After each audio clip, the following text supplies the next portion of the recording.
Alright, so this is part 2 of The Way That I Died, I think is what I called it.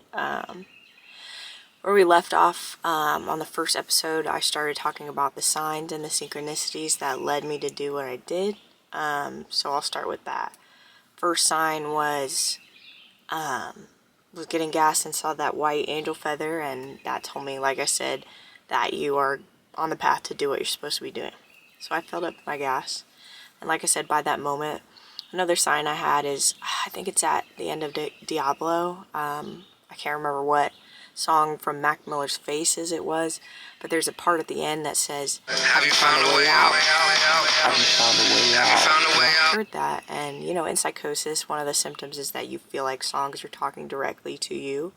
And in that moment, I thought, damn, I have found a way out. And that, reflecting on that, is scary, because that was the moment that I finally knew I had the balls to do what I did. I had the balls to die. So there was that angel feather, and then I like going to cemeteries, worked at one, loved it, so I decided to go to the Portales Cemetery, and there was a lot of synchronicities that happened there. So first of all, there was a funeral going on in this really, really small town. What are the odds of there being a funeral going on the day I go there? They were small odds. So to me, that sign said, you know, you need to die. Another one was, there was a grave with the poem called The Devil Lives in Texas. And this is a little heavy, but my rapist lives in Texas, so that to me was a sign. Another sign was, I saw the back of a grave, and the name on it was McCormick. It's Mac Miller's last name. And so I said, as I'm walking up to it, I said, listen, universe, if I'm supposed to die, that grave says Mac on the other side of it.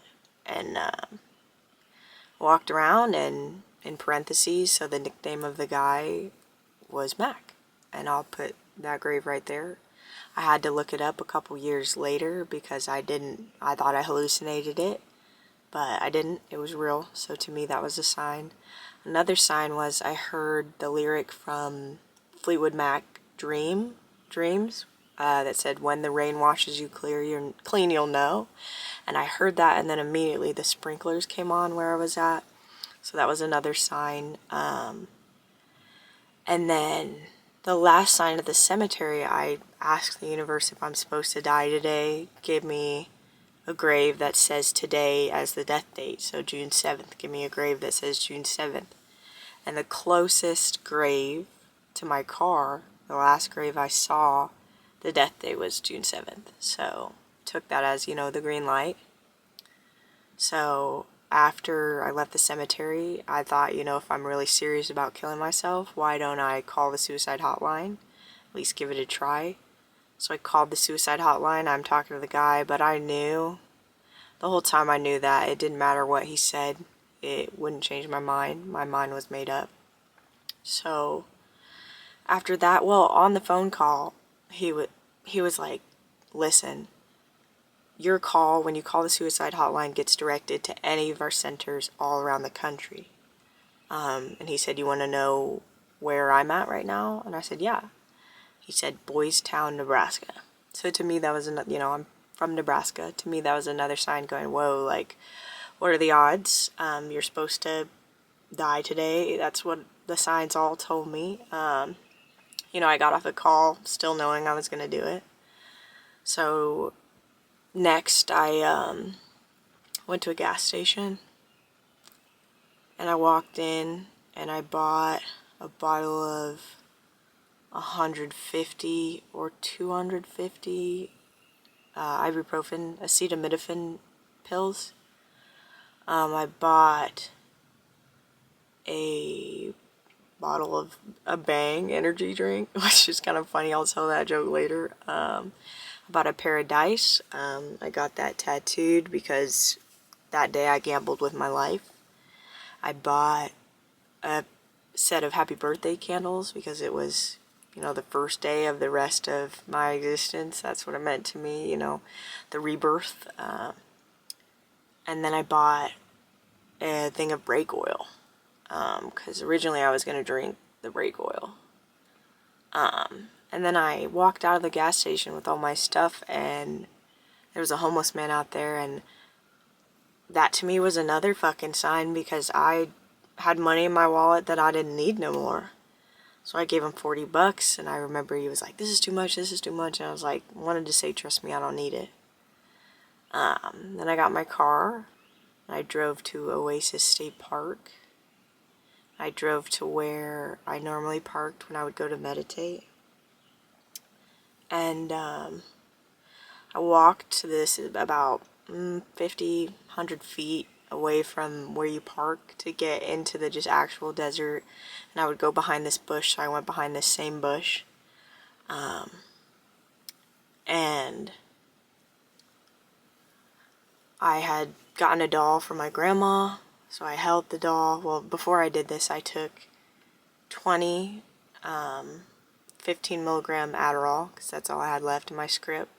Took the whole bottle of acetaminophen, and I drank, I forgot to tell you, I drank a half a bottle of NyQuil. I had bought that at the gas station too. Then I took the doll on my chest and I laid down to die. I took the pills with the bang energy. That's why it's funny, because I went out with a bang. Ooh, that's not funny, but it's funny. Back to serious. I laid down and I died. And I laid down and I had my eyes closed, and I don't know what you believe, but I believe in my ancestors, spirit guides, and angels, and I felt them standing around me, and I knew if I would have opened my eyes that I would have seen them, because they were there. You know, their presence was there, and I could feel them really, really hard. But I told myself, you chose to die, you can't open your eyes. Like, you chose to die, this is it. And another thing was that saved my life. They never found one of my friends' bodies, and I didn't want to do that to my mom. So the last thing I sent her, I dropped a pin in my location, and then I put my phone down while I put on one of my favorite classical songs, and then I laid down to die. And the next thing I remember was an EMT saying, hey, wake up. And I closed my eyes, and I kept them closed, and I was like, maybe if I just lay here still, they'll let me die, I'll die. And then he said, hey, we're here to help you. And I opened my eyes and I started crying, because I was really angry that I didn't die. I was really upset. Started crying, and then I remember they had to carry me out. Like, I was stumbling. They had to carry me out to the ambulance, like 2 people holding me up. And I was out of it. I remember the EMTs were super great, super helpful, exactly what I needed in that moment. But a weird thing about that was, what I remembered was waking up to the EMTs.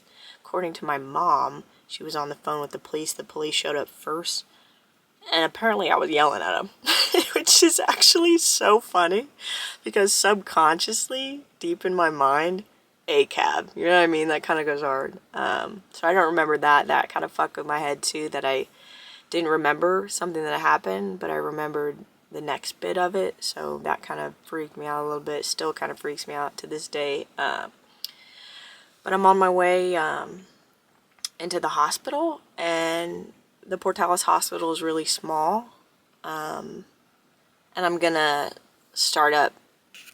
leave it there for now and start up in the next episode.